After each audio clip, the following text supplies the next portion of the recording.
Today is the first day of the summer promotion tournament. There's going to be 8 amateur teams vying for a position in the LCS. Who will get through? You'll find out. Day 1 of the summer promotion tournament is all about survival. They're looking to make their dreams a reality. They're looking to get themselves a job as an esports professional. Being an LCS player and getting paid for my passion, which I can make a living out of that, will be like really amazing. To qualify for LCS would mean the world to me because I've been working towards that for over 2 years now. Qualifying for LCS summer season, it's basically making your passion a living, and you'll be able to play just a game. So for the amateur teams, they've been training extremely hard just for this weekend. This is their chance to make their hobby, their dream, their career by winning in the summer promotion tour and being part of the summer split.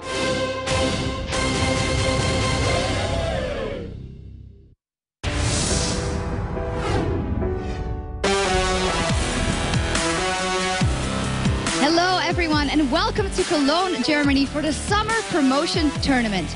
It's all or nothing for these 8 amateur teams competing here this weekend as they are battling for a chance to realize their dreams of playing League of Legends at the professional level in the LCS. We ended last weekend with one of the best games of League of Legends ever, the best of 5 between Fnatic and Gambit, with Fnatic being crowned the spring champions. The action doesn't stop as our weekend starts with 4 best of 3s. Which of these upstarts will rise to the challenge and claim the right to try and unseat an established LCS team? We'll find out in just a few minutes. But before I hand you off to our esteemed commentators, Joe Miller and Jason Kaplan, we prepared a little something to introduce the new faces you'll be seeing here this weekend. For the 8 amateur teams looking to qualify for the LCS, these are players and teams looking to make their dream a reality, looking to get a job as a full-time professional player, and more importantly, looking to challenge for the right to play in the World Championships at the end of the year.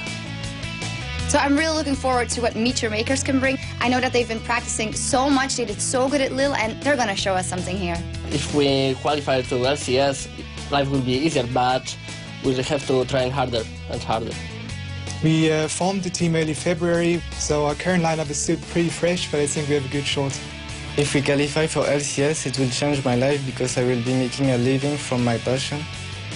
Team Alternate, probably one of the most experienced teams, obviously came through successfully in Lille. Frelalol was the only player to get above 3,000 ELO in Season 2. He's already featured in the LCS. He subbed for the Wolves, and we'll see whether or not being the king of ELO will translate to wins in the tournament. Wizards come into this tournament relatively unknown. That's going to play into their favor. Teams aren't going to know how to prepare for them, what to train for them. Will they be able to get through? If they do, they're going to face the Giant, so it'll be a full-on Spanish face-off.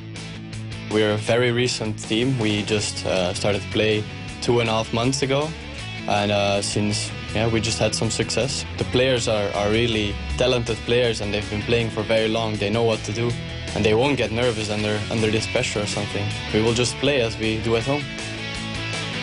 Whatever is your passion, you want to reach the highest level and you want to do the best you can for it.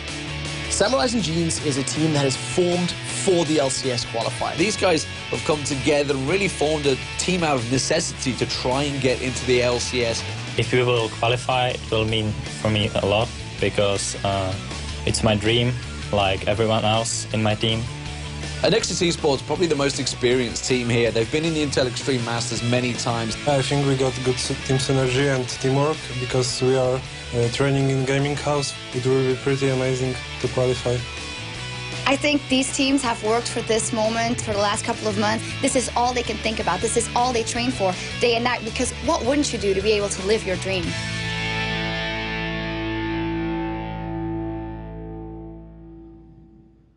Welcome everyone to the Summer Promotion Tournament. Before we get into this week's action though, we're going to take a look at the playoffs and all those amazing games that we saw over the course of last weekend. Now, Jason, there were really some amazing face-offs that we saw last week. I mean, the final in particular, of course, best of 5, all 5 games. Brilliant stuff. But let's have a look then at the playoffs and how they are. Of course, in round 1, SK Gaming took that forfeit win against All Authority. Then we saw Evil Geniuses taking down the Copenhagen Wolves 2-1. That was a close one. Of course, in the semis on the other side of that note, it was not close at all as Gambit just stomped SK Gaming right there. I'm sorry to say it, but that's the matter of the facts right there.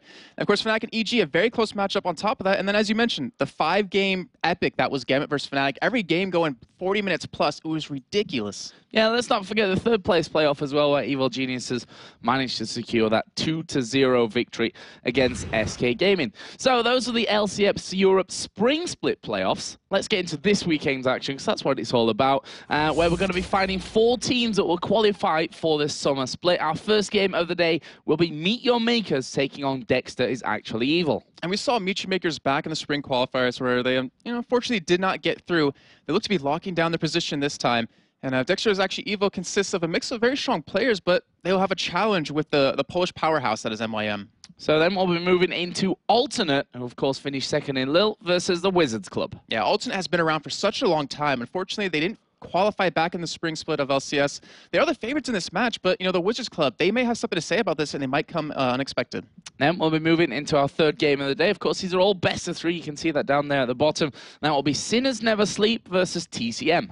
And, these teams are relatively new compared to the previous ones we were talking about.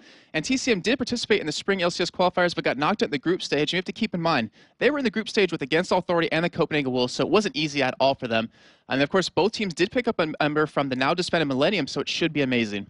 And our final game to end this lovely Friday will be Samurai in Jeans versus Nexus Esports. As you heard in the video, Samurai and Jeans have formed relatively last minute, but with this, they have that unknown factor to them. They're up against a Nexus who participated in the spring qualifiers for LCS as well, and this is going to be an exciting match where it's really anyone's game. Remember, you guys can stay up to date on all the standings as well as the stats, match previews and recaps and replays over at lolesports.com. And of course, don't forget to vote, because we'll actually be going back to that later in the show to see what you guys think, who's going to win the games. Well, one thing's for sure, we've got an incredible week of action-packed games. We're going to have a possible 32 games to be played here over the course of the 3 days. It's going to be a lot. Me and Demon have already got the oxygen tanks ready out the back. But of course, we want to know what you guys at home have to say about the game. So here's Shox to tell you how to get in touch. Thank you very much. You can log on to Twitter and hit us up at LOLesports #LCS with your opinion on the summer promotion tournament. Which amateur team will break into the LCS? Which LCS team might fall here? Which player do you think will impress this weekend? Tweet all of that at LOLesports #LCS. In a few minutes, we return with our first match of the day. Meet Your Makers were so unbelievably close to qualifying for the spring LCS in Warsaw, but they just couldn't bring it home.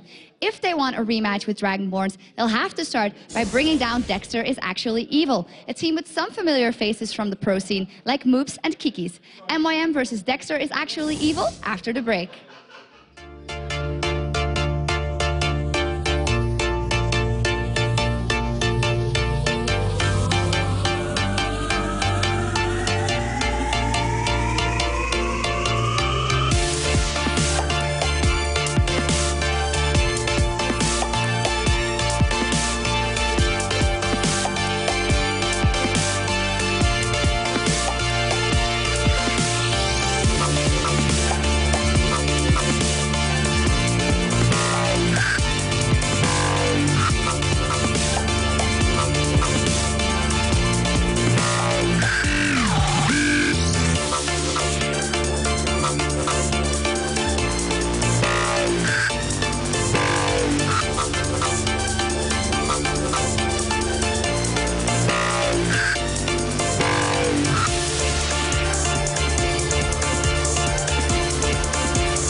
becoming LCS team is like a dream of every amateur players. So every day, every hour, we do everything we can. We train a lot. We put a lot of effort to achieve that. That would change our lives and could let us live our dream.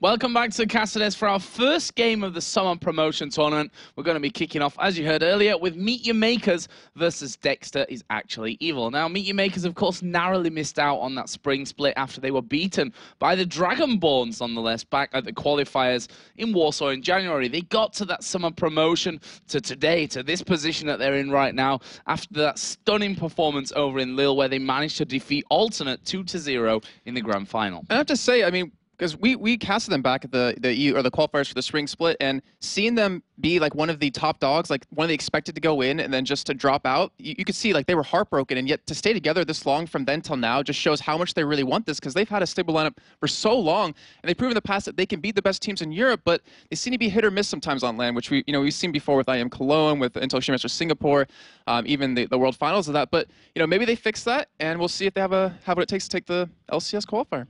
Well, as you said, they were heartbroken. I think they lost out to Dragonborns. But as you said as well, real good. You got to say, hats off for them staying together, because a lot of teams haven't managed to do that. Dexter is Actually Evil, of course, is an up-and-coming team with some big stars in the lineup. Dexter himself was brought in by the Dragonborns halfway through the spring split as a replacement for Maluno, but of course we saw he wasn't really able to make that mark in the team that Dragonborns really expected of him, and then was replaced again by Maluno, who came back into the team. That, of course, didn't really save the Dragonborns from anything. They ended up 8th in the spring split anyway. Dexter is Actually Evil also have Kikis. Now, this is a young, talented player that has been on that Meet Your Makers roster. He was in the top lane for them when they finished 2nd at the World Cyber Games in 2011. Me and Demon were talking about this because I looked up how old he is right now. He's 17. He was 17 in March. If you think back to 2011, he was 15 right there where he managed that 2nd place. So we'll see how a bit of maturity and age is going to bring Kikis through. Actually, speaking of that, I remember talking to Wicked a couple of days ago, and he said he was 15 when he became a professional gamer. So you can see how it can work out for him. Maybe we'll see that. And you mentioned Dexter, and to me, it's the really interesting thing for the team, because we saw him in Dragonborns and we saw him not do that well. I mean, we can just say that. But I think he was out of his place, like out of his area of expertise, because he didn't seem to play that well with them. And maybe in this team, he has what it takes. Like maybe we'll see him play really amazing, which I'm hoping to see, to be honest. But Dexter's Actually Evil qualified through the rank 5s, where they beat Millennium 2-0, which is really no easy feat at all. And there's always potential for some unconventional picks with them. And of course, they have a wealth of experience on the team as potential to overcome the Polish powerhouse that is Meet Your Makers. So let's have a look then at the two lineups and how they're going to be going into this game, starting with Meet Your Makers. In the top lane, of course, is Kubon. Then we have Makata in the jungle, Charu in the middle lane, Makler and Libic, the AD carry and support. And for everyone, Dexter is Actually Evil. In the top lane, we have Kikis. We have in the jungle, Dexter. In the mid lane, Moops. And of course, AD carry and support, we have Fusharp and AOD. You guys at home still have time to vote who you think will claim the victory between Meet Your Makers and Dexter is Evil over on lolesports.com. Right now, it's kind of one-sided, the voting. 90.7% of you think that Meet Your Makers are going to win this game. Incredible, incredible stats that just shows that Meet Your Makers, as we said earlier on, are the favorites on paper for this one. But they're in the studio, they're in the audience. Oh, they have the audience here. They got the light shining on them. How are they going to handle the pressure coming into this game? That's the big question that we've got to answer. Well, like we said before, I mean, they're really hit or miss on land, which is really unfortunate for them. They can, I mean, when they're on form, they can take on the top teams in Europe easily, but when they're not, it just seems like they break down, communication fails, and they just don't look like they should. And I really have to give it to them, though, like we were saying before, like they've stuck together, so I'm assuming they've been training really hard to get into this, because they know if they don't qualify for this, like what will happen next? What's the next step for them? And they want it really bad. Of course, over on Dexter's Actually Evil side, though, we don't know too much about them in terms of like what everyone likes to play and all that stuff, but they can really throw an upset here. Like they have that advantage of not letting the other team know exactly what they play. Yeah, and as you said, in terms of experience, they do have experienced players in there. Kikis, of course, we've already talked about him. Dexter has had his time in the LCS, which didn't really go so amazing for him. Moops is another one that's been around for forever in the European scene. And then you've got Fusharp and AOD. Interested to see what these two really bring to this bottom lane for Dexter is actually evil. And you can see there, of course, they are wearing Mouse Sports jerseys. That went through that deal yesterday, so they are officially part of the Mouse Sports team now. Yeah, and you mentioned Fusharp and AOD against, as the AD carry support lane for Dexter's actually evil, but one thing for me is, I remember back in Extreme Masters Cologne with Meet Your Makers, we saw Mackler play a phenomenal Vayne, a phenomenal Kog'Maw, and that is a really hard matchup to go against. Libic as a Zyra back in Extreme Masters Singapore, just outstanding. And Nunu, of course. I mean, just outstanding with how well he plays on him. And that's a really hard lineup to go against, especially when the AD carries are so dominating late game. Yeah, and Meet Your Makers, me and Demon, we've seen these guys come from babies, basically. I mean, we used to commentate their games back in Go for LOL, EU, Nordic, and East. It feels like 5 years ago, but it's obviously not quite that long now. But it's 2 years, definitely. And this is a team, Meet Your Makers, before they went to Korea. Myself and Demon went there, and we casted a few games before they actually went there. And they're a very innovative team and a very aggressive team. Now, they were one of the first teams to really start using pink wards to the max. They were really, in Europe, one of the teams that we sort of doing that first. We also saw, and I hope we see more of that here today, that at level 1, Meet Your Makers used to be incredibly aggressive. Obviously, Go for LOL, EU, Nordic, and East monthly finals is a different situation to the LCS Spring Split promotion. So I'm not sure if they'll quite risk as much there, but there's always that danger. There's always that threat. One thing that Dexter and his team have going for them, though, is that they have Kikis. Obviously, he's not played for Meet Your Makers in a while, but he certainly is going to know somewhat of the mindset of the Poles coming into this game. Yeah, you have to expect any team that goes up against Meet Your Makers realizes that, because the pink wards with that early aggression, it's like a high risk, high reward kind of plan for them, and we've seen it work out extremely well. We've seen it work out, unfortunately, not too well for them. But in a best of 3, to me, in the first game, it isn't something like that to pull off. Like, you don't want to go for something that ballsy early on, because if you fail, that can just be a downward spiral for your team. But on the other hand, yeah, it can, and we've seen it many a time before already in the Spring Split, that playing aggressive at level 1, as you said, is very risky, can cost you a lot, but also you can gain a lot from that as well. We've seen games that have, really the wins for the team that have done well there have started at level 1 with, well played, well timed aggression and research. And that's the interesting thing about these 8 amateur teams, that yes, we know who the players are, yes, we know who the teams are, but honestly, there's not been that much focus on the whole amateur scene. Everyone's been, we especially have been watching LCS week in, week out for the last 11 weekends in a row, really. So really interested to see maybe what stuff new that these amateur teams bring to the table. Yeah, and on top of that, they've had the ability for the last 11 weeks to just watch the LCS players, see what they're working on, try it for themselves, practice it out, maybe try to come up with some new strategies, just like you said. And when we get to that next round of the tournament, I mean, they're going to have this whole playbook to go against for these teams, 2 teams in particular, Dragonborns, which both teams have history with them. Meet Your Makers lost to them 0-2 in the qualifiers of the Spring Split. As we talked about earlier, Dexter actually did play on the team for a week or 2. So there's just a lot of history for that. There's a lot of potential for very new things. And to me, Meet Your Makers is the team to do that. They have that potential. They always have the innovation on them. And I really want to see how well both teams has really adapted to Season 3. And it's weird to say that when we're already so far in, but you look back at the teams like Evil Geniuses, they had a really hard time coming into Season 3. They were on a tilt for so long, but it seems like finally they were able to get back in that flow and really able to become the EG that we knew back in Season 2. And the other interesting fact here, of course, that Yamato Cannon was the man that came with Dexter into the Dragonborns team. And Yamato Cannon always used to play in teams named after himself. Team Solo, Mebdi's Minions. Apparently Dexter learned from this one, forming Dexter is actually evil. I was expecting a completely random point, but it actually fits into the story pretty nicely, since the winner of this game will go on then to take on the Dragonborns. Like you said, a lot of history between the two. Meet Your Makers, no doubt, will be looking to crush Dragonborns if they beat Dexter is actually evil, obviously, just as revenge for what happened in the spring qualifiers. And Joe, we have to remember that we're on the 3.5 patch, so we have balance patch. So we do have Zach available, and speaking of him, he was actually picked or banned 14 out of the 15 games in the playoffs. So I'm really curious to see if MYM or Dexter's Actually Evil might play him here. And speaking of them in particular, Makade. I mean, because we saw Zach in the jungle a couple times with Diamond Procs. We know Makade as an Udyr player, and this is like the patch where Udyr is relatively strong. I'm curious to see if we're going to have him play that yet again, or maybe go for something a little crazy and try out that Zach, which can really catch the other team off guard. Like we saw how well Diamond did with it, just jumping into that back line, using that let's bounce and just knocking everyone up. Yeah, and Makata and Diamond Procs were really the only two that were playing Udyr in Europe. And they were playing at times where he was Udyr was not very good, let's put it that way.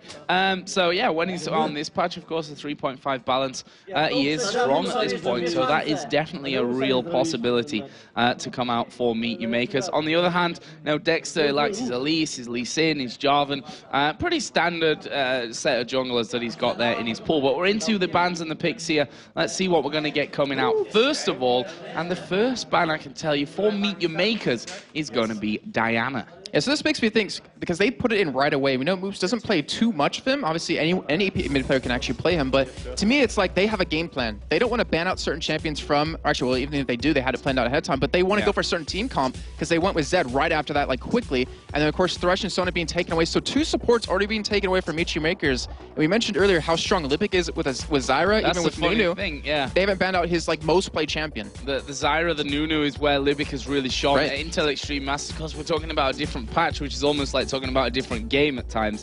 But Thresh and Nunu, 2 support bans against Libic, which I honestly don't think are going to be the 2 most effective bans coming out. Thresh, of course, is a massive game changer. There's no doubt about that, and always worth the ban. Nasus will be the final ban out here for Meet Your Makers. As you mentioned, went for those 2 assassins there, Diana and Zed, and the Twisted Fate aimed at Charu. I was going to say, because they were banning like the OPs right now, and they almost let Twisted Fate go through, and we know Charu as just a phenomenal TF player. And the thing was, he's one of those players in mid lane that actually, to me, he was the first innovator, really, of the heavy teleports middle to really start interacting with each and every lane. So we'll see if he's going to run that again, but we do see Zach getting through, and he is picked up. So now we don't know if he'll be in the top lane or the jungle just yet. Or even mid lane. We saw Alex playing him in the mid lane. Or even the mid lane. And look at this. This could be what Dexter Actually Evil were planning for this one. Ban out Thresh, ban out Sona. Chances of them picking up a support as their first pick are pretty slim, to be honest. And then they've locked in Zyra themselves along with Shen. So yeah, that's actually a really good plan out of their part, because they took away his like 2nd and 3rd most played support champion, and they made it so either you're going to choose Zach or you're going to choose Zyra. You only pick one right now, and we're going to take the one that you don't actually grab. Shen, unfortunately, was left open, and we've seen just how powerful Shen can really be. We've seen him in the jungle lately more than in the top lane, but you know, when you get that split push Shen, it's so hard to deal with. You have to have some sort of plan to deal with it, or they're just going to crush you. So right now, Meet Your Makers hovering over Vladimir, which I don't expect to be locked in. Misfortune will be locked in. You can see that Charu already got teleport there. Now, he is one player that has, more often than not, ran with that teleport in the middle lane, even with Twisted Fate, you know? I got 1 teleport, I need 2 teleports. Always gone teleport in that middle lane.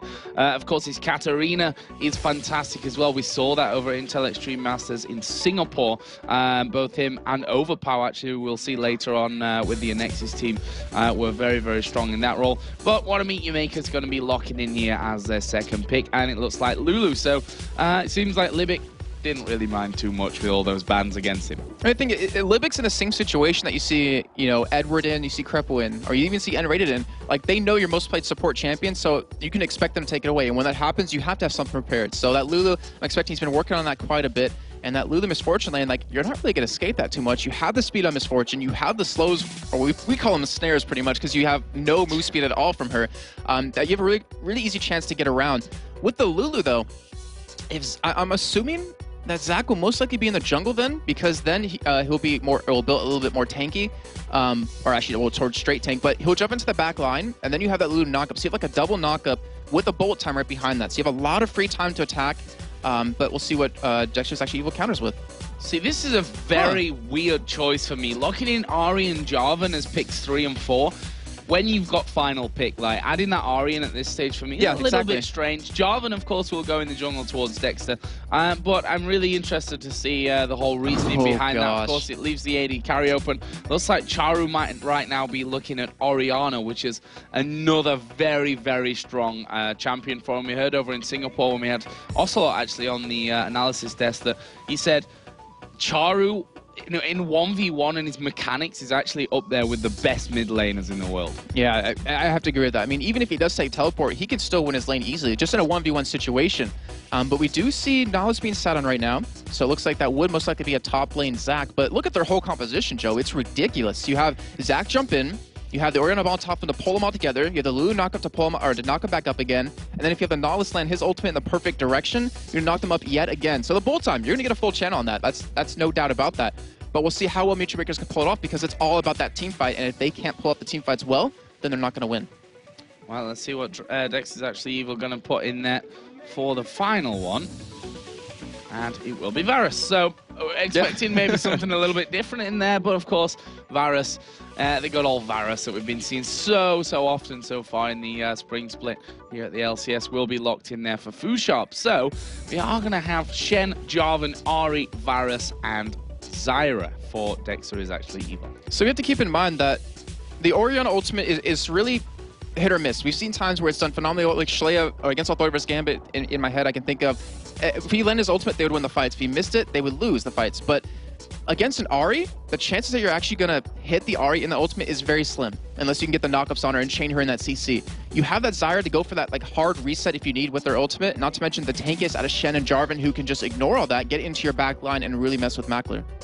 Yeah, really interested to see how this one goes. And of course, it is a best of 3. So as always, the first game going to be very important. Not only to get that 1-0 on the board, but to really get the momentum, get your confidence up here playing in the studio. I almost said for the first time there, but of course, Meet Your Makers were at Intel Extreme Masters Cologne, which was not technically on this stage, of course, a different part of the studios, but they have been here in Cologne before and done well. Yeah, they have. They even played against CLG EU back at the time, and they took them down in a relatively easy match, but you know, they didn't have what it takes against the Korean teams. That was a big problem for them. They didn't seem to bring all their game into it that time. And one thing to point out that the analysis test did just let us know that Moops actually played Ahri every time it wasn't banned. It was always getting targeted with bans against him in the qualifiers, but every time it wasn't, he always picked it. So I'm expecting, like, you know, X-Peke kind of level Ahri here. Well, you have to be an expected kind of level, right, to get into LCS. That's just how it is right now. But we'll have to see them. We're going to be dropping into game here in a second. We'll see that both teams very focused for this one.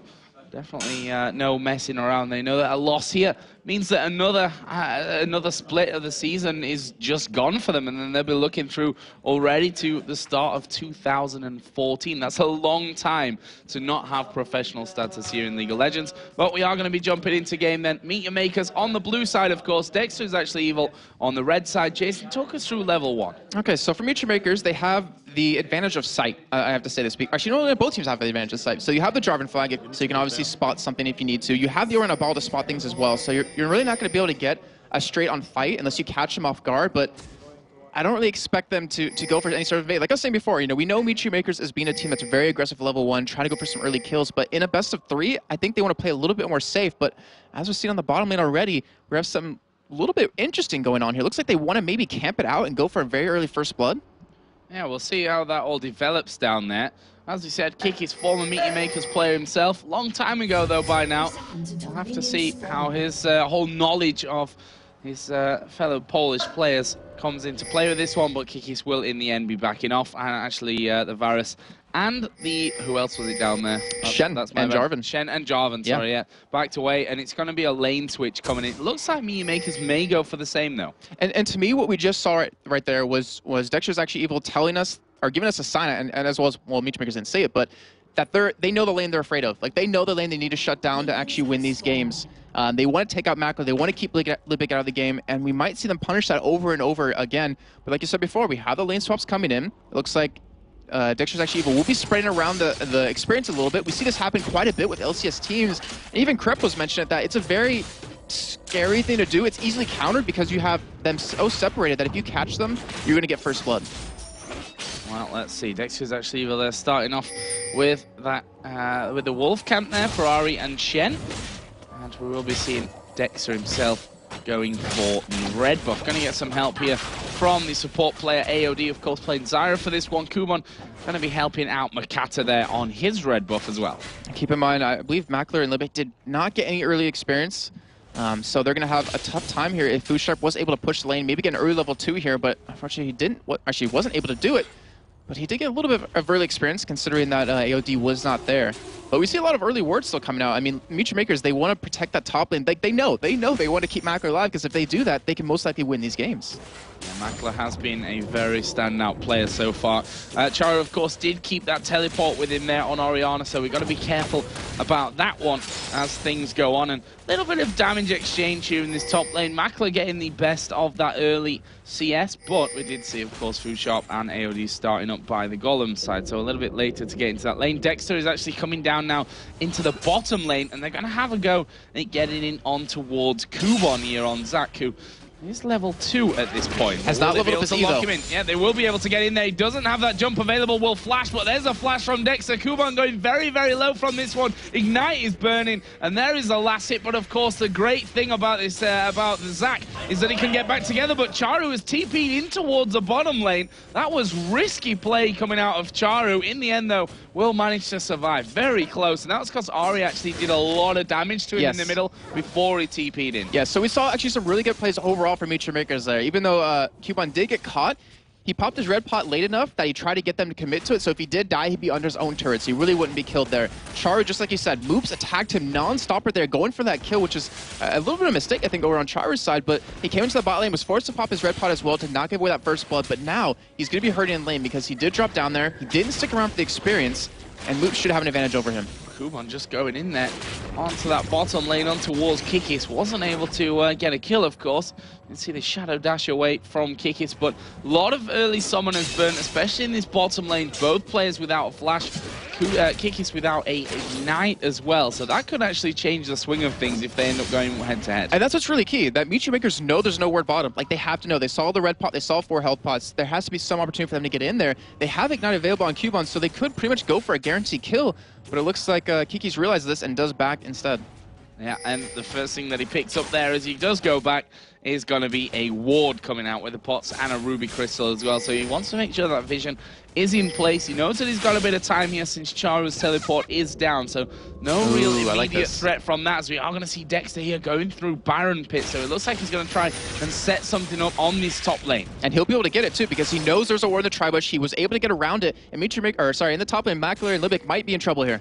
Yeah, they've got no idea that's coming as they do go in. There's a grasping root flash away from Mackler, but now they turn on, from Libic, and then turn on towards Mackler, who gets the shield out of Lulu.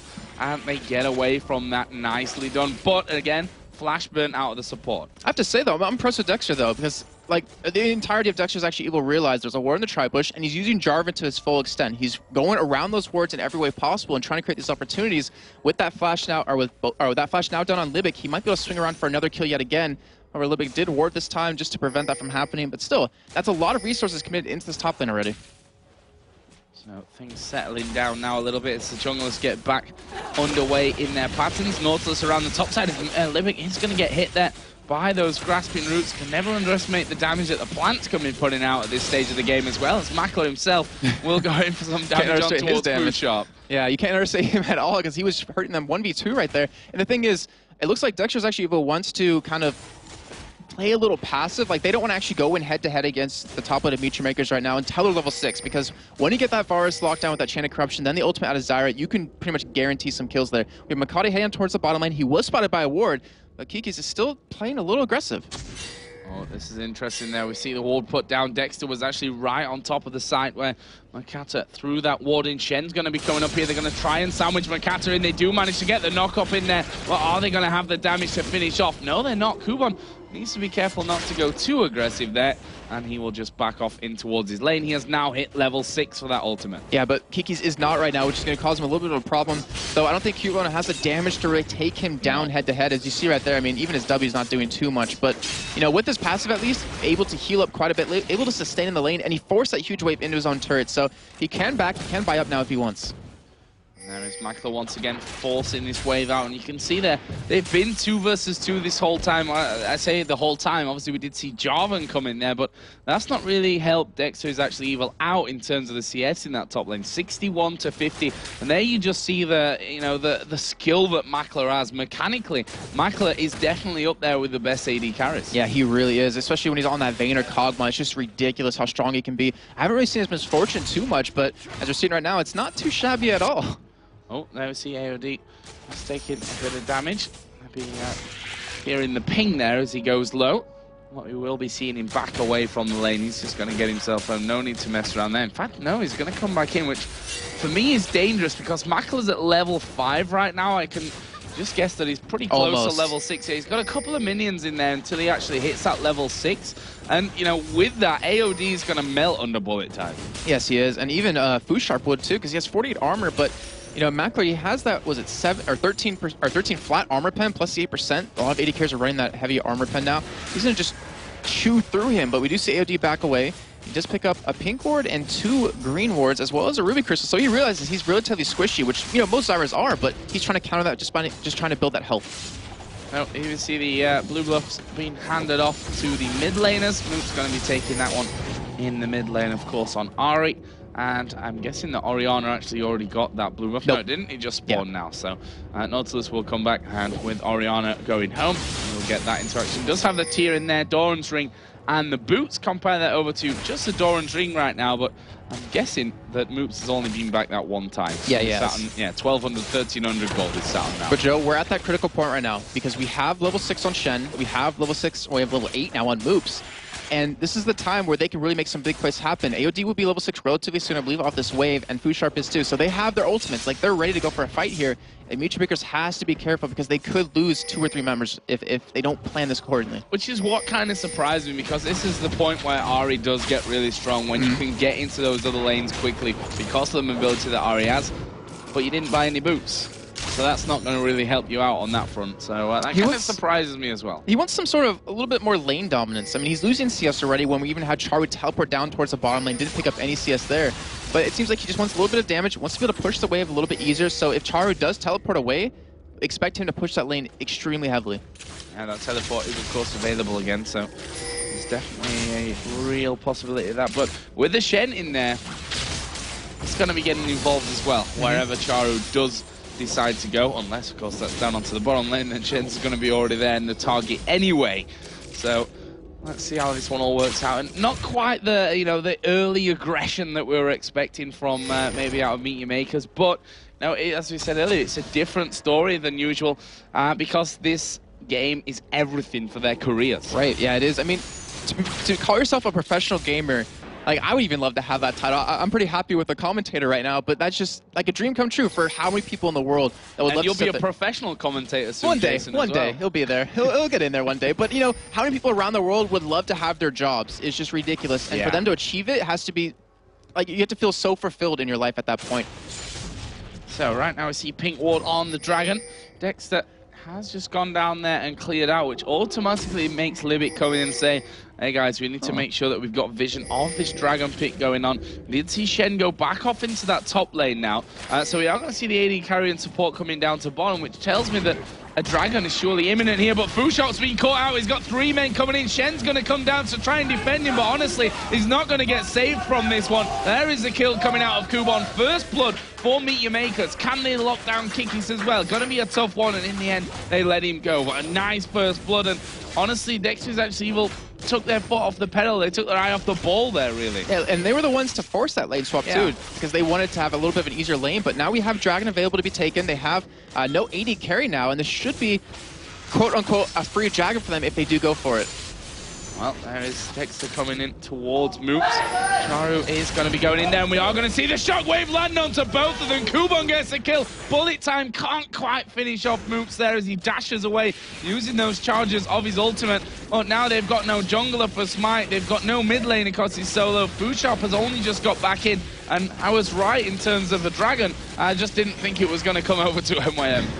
Yeah, and the thing was, that just shows like the power of Charu on his Orianna. He can hit those ultimates if he needs to. And if they keep pulling it off, like the fights are going to be so one-sided for them. But you know, look what's happened the past minute and a half. They got first blood, they got another kill off of that getting Dexter, and then they got Dragon. So they just got a lot of gold income. You have Kuban, who got 2 kills now. And was the only one to pick up the kills, but makes him that tanky force they're going to need, because he's going to be needed in the back line. Yeah, gone for the Spirit Visage first, and we think back to, you know, how Wicked's played that Zac in the top lane.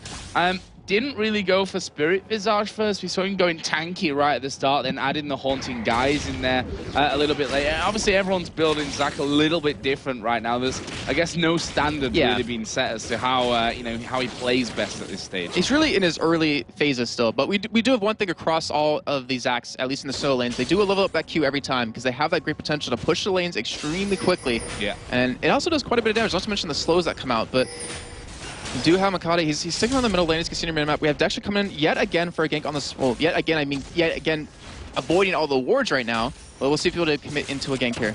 That's the pink ward put down by Libic inside of the brush. Makler dangerously close here to Jarvan, of course, now level 7.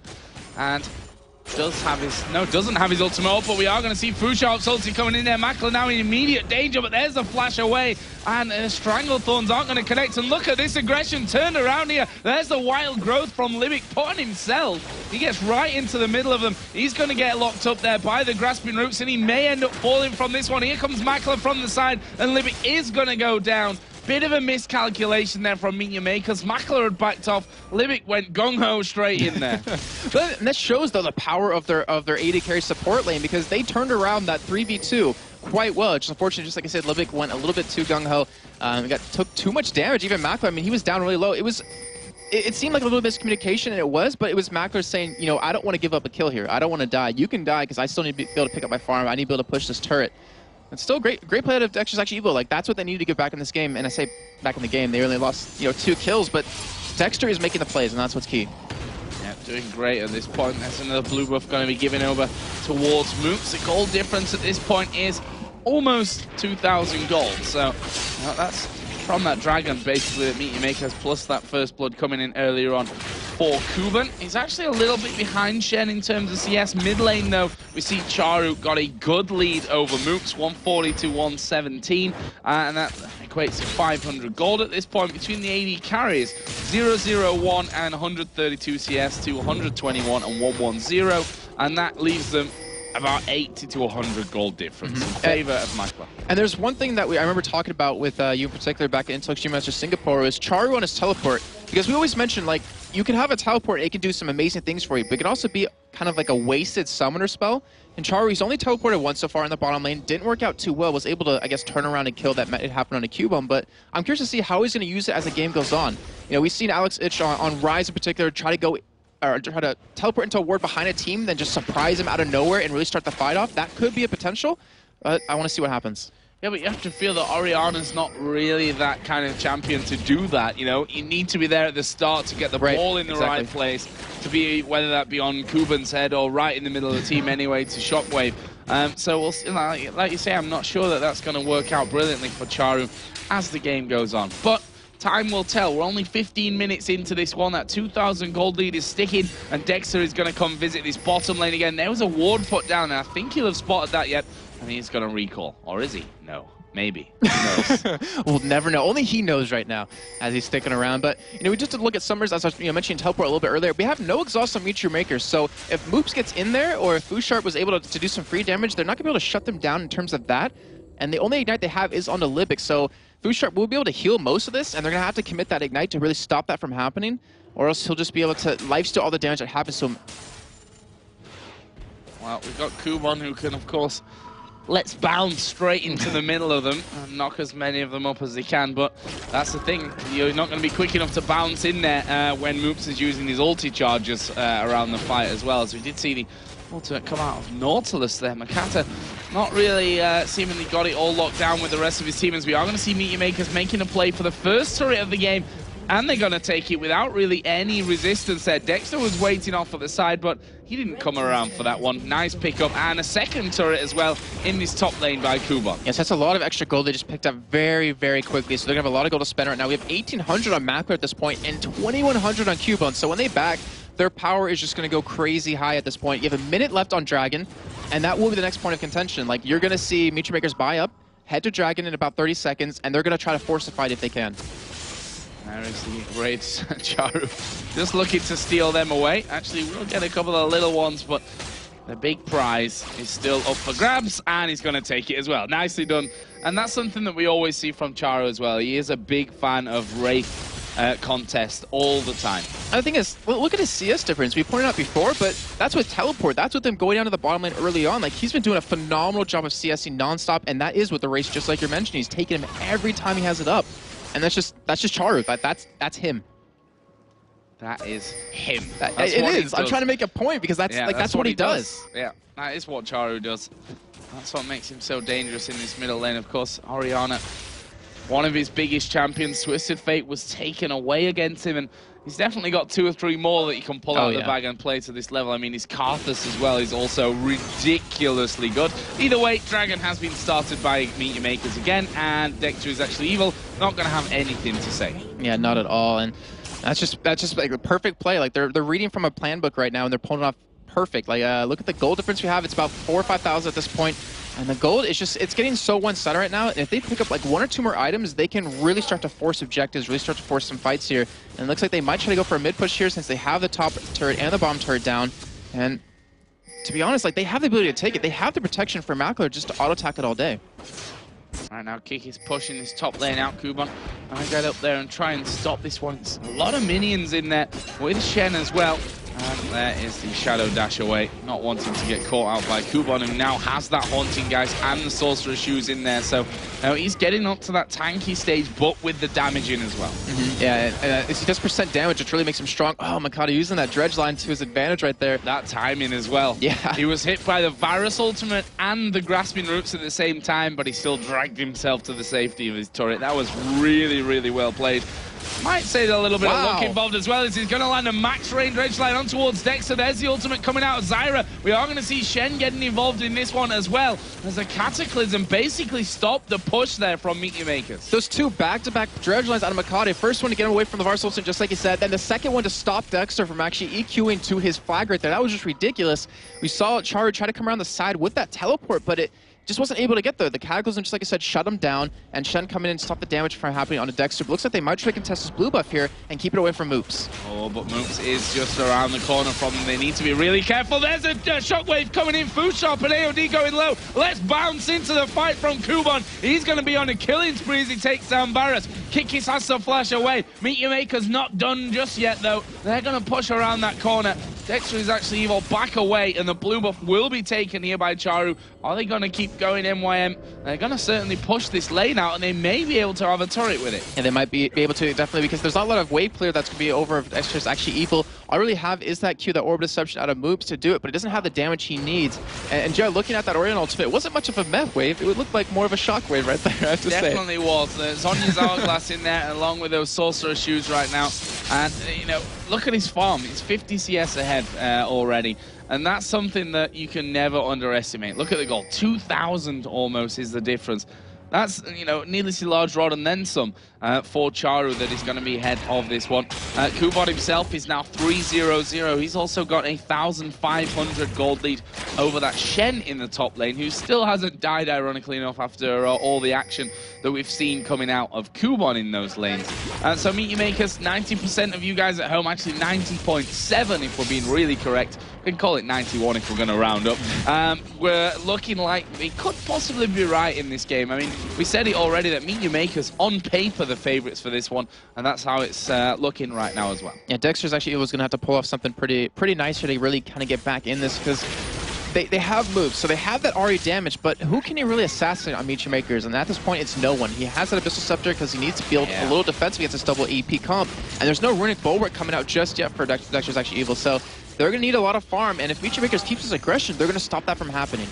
Oh, look at this. MYM going straight up towards that inner turret in middle. That's turret number 3 that they've now got down. All outer turrets out of the game. And wouldn't surprise me to see MYM now starting to take charge of the jungle, starting to get all that vision down, then starting to catch Dexter is actually evil off if they do decide to wander out of pretty much that inner turret line. And then, you know, pick their targets wisely. They can see with the vision where they're going for. Actually, they're just going to go straight in, head-to-head on this inner turret in the mid lane. The thing is, they have 3 towers and 2 dragons uncontested at all, and that is not a good sign. Like, you have to be able to contest those somewhat if your Dexter is actually evil, to just hold them back, because they have a stronger team than you do. So you don't want to force these fights anymore, and they need to be able to pick them off. But if they lose control of their own jungle, if they don't invest into an Oracle relatively soon, which they did, AOD has one, then they're able to actually hold on to that farm and maybe create an opportunity for them to go for some kills. Yeah, well, as I was saying, that vision, look at it on the right-hand side of the map there. Livik getting with his Oracle, everything away that we did see in place, and also laying down his own wards. So they've got plenty of vision on that right-hand side of things, which means that Dexter's actually will need to be careful there. They want to get their first turret of the game here with this middle outer turret, but to be honest, it's going to be tough going because Misfortune is coming up, Zach is coming down, and the remaining three are in that middle lane already. Kuban here beating his chest as he does start to recall right on top of a ward, and he's actually going to take some damage here. Or not, because the flag comes in and he already spots it coming down. Yeah, I mean, just look at the mobility the team has in Meteor Makers. You have that strut out of Misfortune, so anytime Mako's in the bottom lane, he's going to be able to get back to that middle lane in time to stop that push out of Dexter's Actually Evil. Then you have Kuban, who could just jump across half the map, it seems, with his E right there. So they're doing a good job of shutting this down, but Charu's back. Mako's at the bottom lane. They could go for a turret here, but they don't have the vision. That's the key thing. They don't know where Meteor Makers is, so they're really hesitant to make a move. Now we see Makata get a nice wave in the farm in that middle lane. Does have those boots of mobility, obviously, that we've been seeing pretty much standard on the Nautilus. Yeah, not really for utility, but for comedy value. Yes. Because he looks so funny when he runs so fast. But obviously helps him get across the map as quickly as possible. Makler continuing to farm up now. You can see that he's really started to pull away with the CS. 205 to 178 on that Bloodthirster pickaxe. Actually the same pretty much, except one Doran's blade, but I'm guessing he's sat on a lot of gold here to be going home with the next time he decides to do that. Yep, 1350. But Dragon is coming up in just a couple of seconds, and Meteor Makers want to make it 3 out of 3. And I said they will do that. In fact, they're already waiting. They have the Oracle. There's no vision for Dexter's Actually Evil. And it's harder to look at this, because when you're actually Dexter's Actually Evil in this team, like, if you're sitting there looking at this, how do we get back in the game? It's so hard to do it that you almost need Meteor Makers to make a mistake to really get back in it. And MYM's not really known for doing that. Yeah, I'm not sure if they're going to make a mistake. Didn't work out. Let's get rid of that one. So we have tons of games to work on it later. It sounded perfect in my head. Oh well. So, there's Livik once again getting rid of the wards on the top side of the map. I'm being laughed at from all angles. I can already hear Twitch Stop chat reading right from now. my joke book right now, Joe. Stole it overnight and practiced some. So, what's the next move? Baron, of course, very real possibility, but from Meteor Maker's side, you have to say why? Why risk that at this point? Say significant risk for them. Although they could use it to force that team fight that they know that they'd be stronger in at this point. Because they can have Charu just split push with that teleport right now and force, well, because he can pretty much 1v1 aim that comes out of him relatively easy with his item build. And that can force a fight for Meteor Makers that they want. Like, they have that last Whisper Bloodthirster done. We have Makai coming around trying to see what that blue doesn't get it, in fact. But they have, like, the items they need. They have that whole combo of Makler to be that 80 caster where you can just sit there with your bullet time and just shred through the enemy team. It's just up to them to really get these fights to happen. And of course, Dexter's Actually Evil's, playing it safe. Like, they're doing a great job of not letting these fights happen. They're losing a member, like, 1 or 2 here or there, but they're doing a good job of avoiding it. Yeah, and we saw there Charu again just completely harassing Dexter away from the Wraiths, like moving the ball right to left, really causing him a few problems. Charu definitely a master of that Orianna. Gets the ball in there once again. He's currently approaching 100 CS lead over Moop Cesaris. We are going to see Kuban here getting engaged upon. He was actually preparing that elastic slingshot to dive over the top of the wall and get involved with that inner turret. In the end, though, didn't actually need it, and Meteor Makers take turret number 4. Yeah, turret number 4, Dragon number 3, all uncontested still. And it's hard for Dexter's Actually Evil, but the thing is, if MYM keeps doing this, like, if they don't contest somewhere, then they're just going to get so far behind that they can't even hold their inhibitor turrets. Looks like we might have MYM finally go towards this top side, make a move here, and with Livik's Oracle, they're still controlling all of the jungle. Look at your minimap right now. Like, look at the wards down, look at that vision. There is no way that anyone on Dexter's Actually Evil can get over towards that top side in a sneaky way. No sneaks allowed. All that vision in there. Dexter does take a lot of damage already. Command Dissonance coming in there. And Kuban's charging up from the side. Is he going to make the jump in there? No, he's not going to just yet. Charging up again as the ward gets put down right on top of his head. And I hate that channel time on Elastic Slingshot because it brings so much like, The thing is, with MYM, it's kind of like when you build up a joke, Jason. No, it's mostly just the whole time. There's no build up for it. But the thing is, we're seeing the pressure that's on MYM right now because, to me, they're the team that would go for that engage. Like, they would say, hey, why not? We're stronger at this point. But they know what happened last time at the spring qualifiers. They don't want that happening again. They want to qualify, and they're playing safe. Look at that bottom left-hand side of your screen right now. We can see that Kikis is split pushing, but Split pushing an outer turret for what could be an inner turret here on this top lane. A second inner turret of the game, nonetheless, for Makers, as we are going to see now Dexter in trouble. Will actually just slide away there on towards his flags behind the back of his turret and towards the safety of his team. Will Kubon be getting himself here over the top? Of course, does have Let's Bounce available. Here comes the Nautilus ulti. Here comes Kubon from the top. Fusharp going to get Stand United on top of his head, and Meteor Makers a little bit all over the place at this point. They were looking for that turret, but they've lost a lot of men as the bullet time rips through Moops. Fusharp also taking a lot of damage here. Are they going to get in for the finisher? Shockwave is still available, but is he going to get it in the right position? And they're being a little bit cleaned up here. Makler going to try and get away. There's a slow one towards Kick. It's a double up. Very good as well. There's a grasping root coming in, the finisher from Makler. And here comes Kubon from the side. Didn't even see him there off towards that top side of things, but now he may fall as well. Fusharp does pick up Makler in the end. Here's the snipe, and it doesn't quite have the range to hit Kubon. That was so well played by Dexter's actually Uva right there. You saw what they did. To counter the entire composition that Meteor Makers is going for, they just spread out.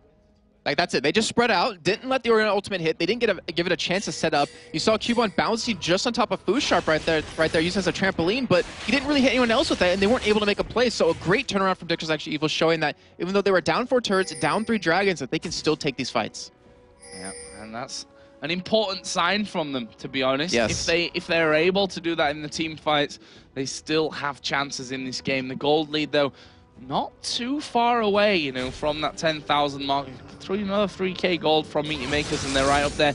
And with that dragon coming up in just about a minute's time, that's certainly not the furthest away from reality. We've seen a Death Cap picked up here for Charu as well. That's going to add a lot into things, and we saw that he didn't use the Shockwave in that fight, which that was because of how Dexter's actually Evil played it. They spread out, as you said. What's the Shockwave on one person? It's not going to do too much, especially when he can't, like, you saw Fusharp, he was in, like, the backside of the fight. He was so far behind, he wasn't even the backline anymore. He was, like, in the way back line right there.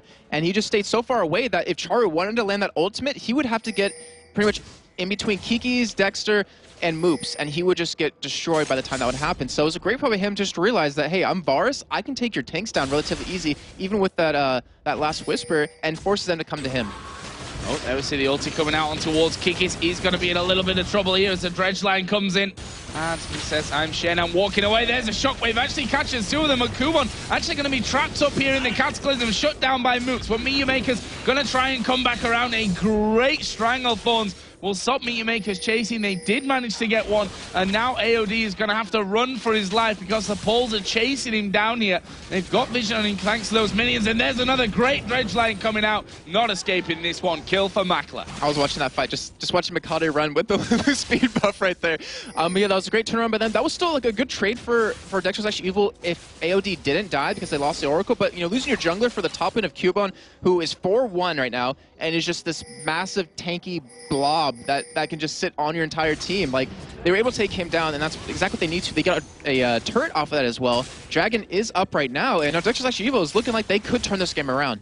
That's a very quick misfortune with that speed boost out of Charu and his strut running as Makata gets hit with the charm, and that slows him right down, not able to get in there for the chase. Meteor Makers now going to be joined again with Kubon, who has just spawned. The dragon is available as well for the taking. Now we see just what a difference that the ball from Charu can really make with the speed buff that it gives you there. Libic really go bursting through the jungle. Yeah, we talked to Crepo on the analysis desk, if I'm not mistaken, not too long ago, saying, or he was saying that the game isn't about CC anymore. It's about movement speed.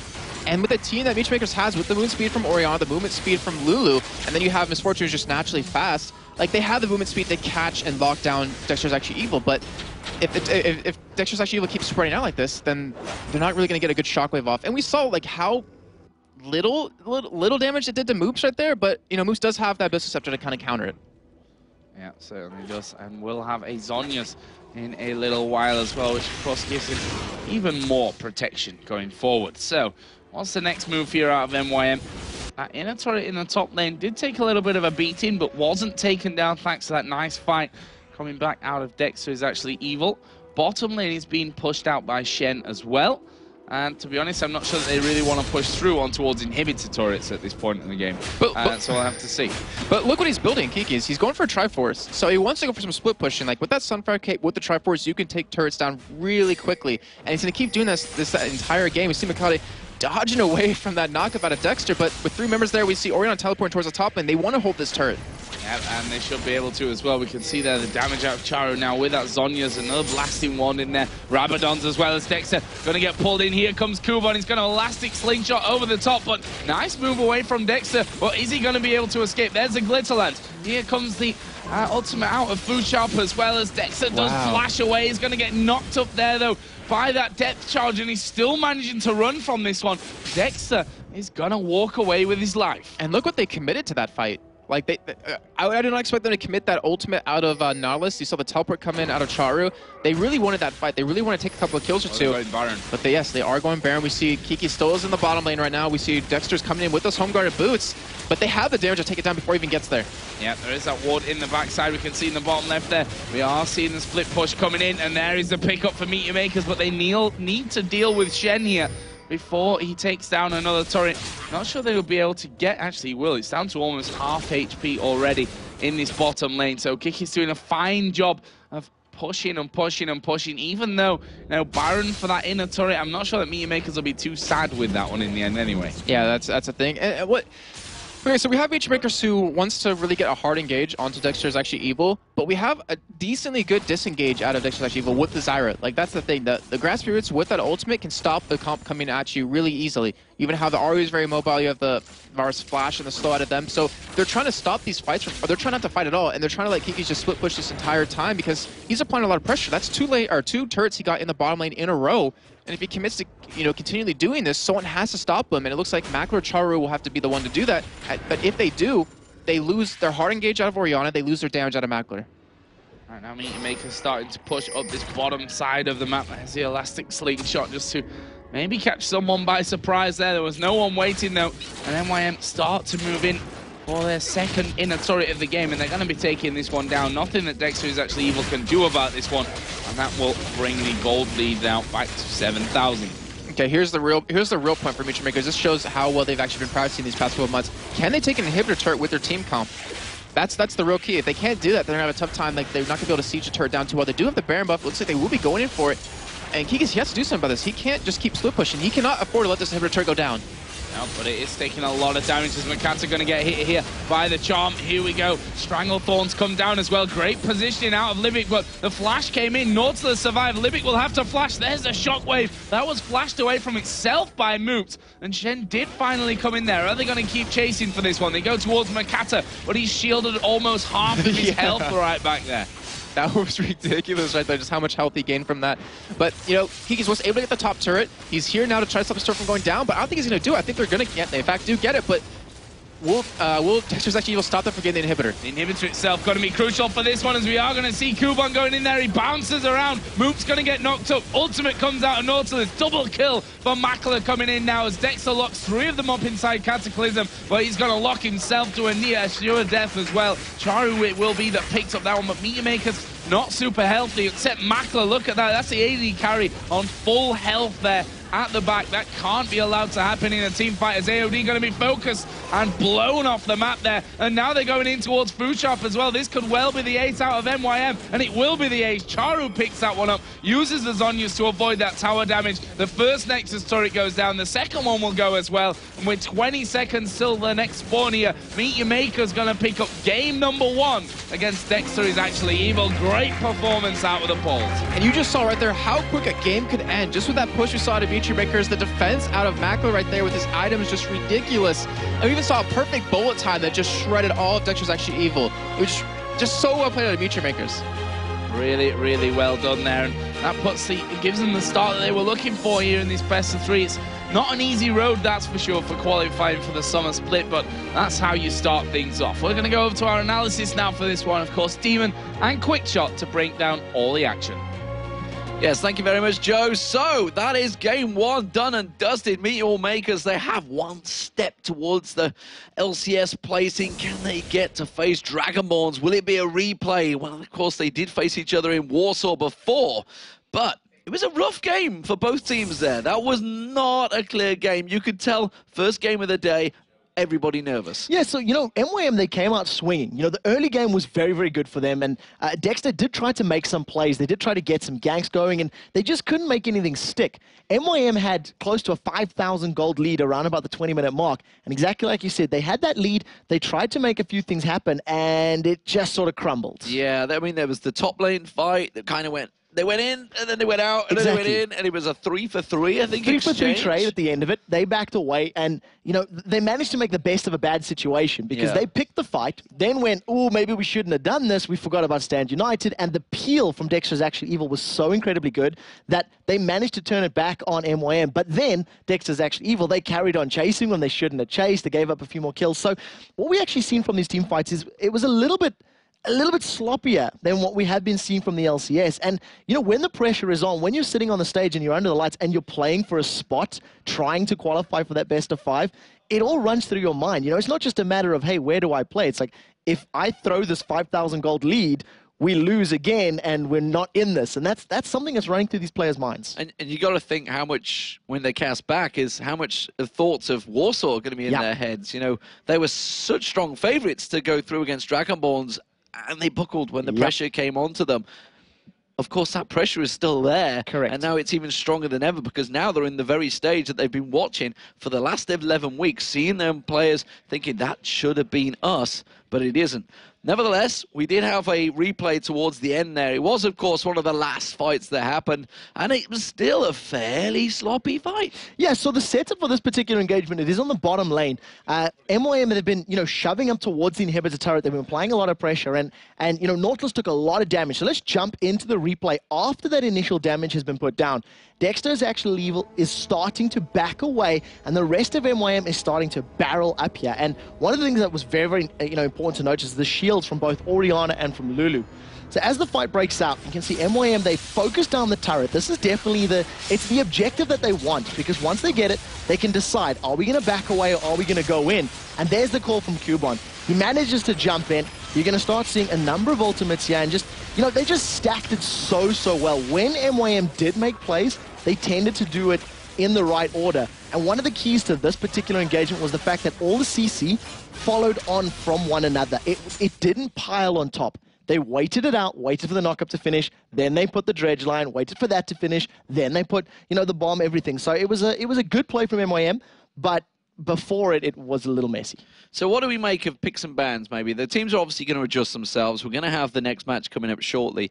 And they're going to look at that. Is there anything that really you thought maybe would ban worthy? I mean, you can look at, say, Mackler on 6-1-4 towards the end there. 4-1-6, Zach, sneaking through. Again, continuing to be a heavy pick here in the patch. We saw it just in playoff week, how popular it was. It seemed to be working well still. Well, talking about the picks and bans, Dexter's Actually Evil impressed me during the picking phase, because you actually heard Joe and Jason talking about how impactful Libic has been with Zyra and how, his preferred supports weren't actually banned out. And we thought, well, what is the thinking behind this? And it's because AOD played a very good Zyra. He was responsible for some good counter initiations and some good counter engages.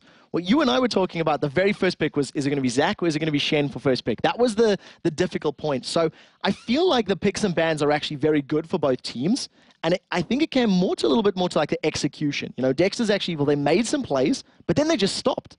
Once they fell behind, they had no idea how to play from behind, how to defend a turret when your opponents have got, bigger strength. So what I think might be another pickup for them, keeping some wave clear, the likes of an Ari, the likes of a Zyra, making sure they maybe even get a Caitlyn in there for AD carry, just make sure they've got some very good defensive sieging power. So if MYM do get ahead, they can defend and they can hold off a little bit easier. Well, speaking of AD carries, we saw Varus being the last pick. That's something we don't often see from the LCS teams. Normally it's one of the very first picks in there.